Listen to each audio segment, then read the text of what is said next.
Mheshimiwa Waziri Mkuu, mwaka 1979 nchi yetu ilazimika kuingia kwenye vita kutokana na uvamizi wa nduli Idi Amin.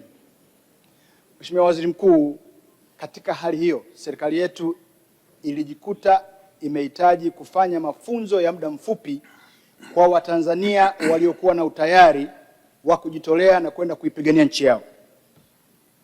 Mheshimiwa Waziri Mkuu, historia iliandikwa kwamba Tanzania ilishinda vita ile na ilikomboa kipande cha ardhi, na sio hilo tu, lakini ilikwenda na ikamuondoa nduli Idi Amin.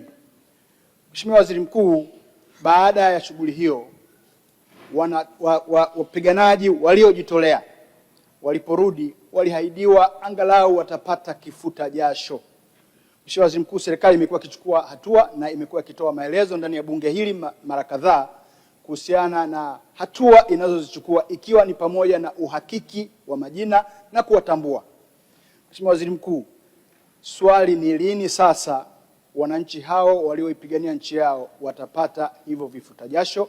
Mheshimiwa Spika, ninalikumbuka vizuri jambo hili kwa sababu moja, limekuwa na mijadala ya muda mrefu sana, na pili, nimekutana nalo pia hata kwenye ziara. Mheshimiwa Spika, ninalikumbuka pia kwani Mheshimiwa Rais alikwisha kulitolea maelekezo, na alitoa maelekezo kwamba jambo hili lishughulikiwe, na yeye akiwa amepokea maombi mbalimbali wakati akifanya ziara katika awamu iliyopita. Mheshimiwa Spika, kufuatia maelekezo haya ya Mheshimiwa Rais, zilitakiwa zifanyike kazi mbili. Moja ilikuwa ni kuziangalia sheria ili ziwatambue wapiganaji hao. Mheshimiwa Spika, sheria za zamani zilikuwa haziwatambui wapiganaji wale, hasa kama alivyotamka kwamba kulikuwepo na wapiganaji waliopata mafunzo ya muda mfupi.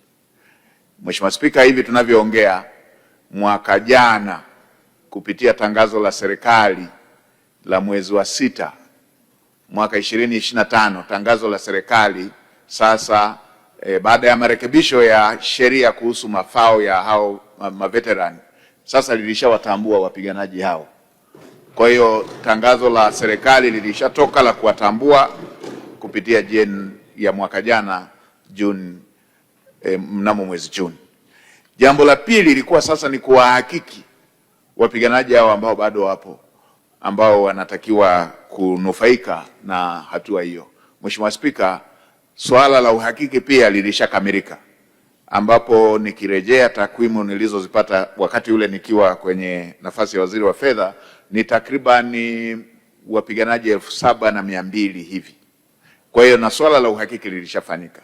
Ni matarajio yangu Mheshimiwa Spika, ili nijibu swali la Mheshimiwa mbunge kwamba kuanzia mwaka wa fedha huu utakaoanza, taratibu hizo za kuanza kuwalipa ama taratibu za kuwalipa sasa tafanyika baada ya kuwa Jeni imeshatangaza kuwatambua, lakini na pili uhakiki ukiwa umeshafanyika. Kwa hiyo Mheshimiwa Spika, wapiganaji hao wataanza kulipwa na watalipwa kwa kuwa sasa hakuna kikwazo cha kisheria ambacho kilikuwa kinawakwamisha na kile cha uhakiki.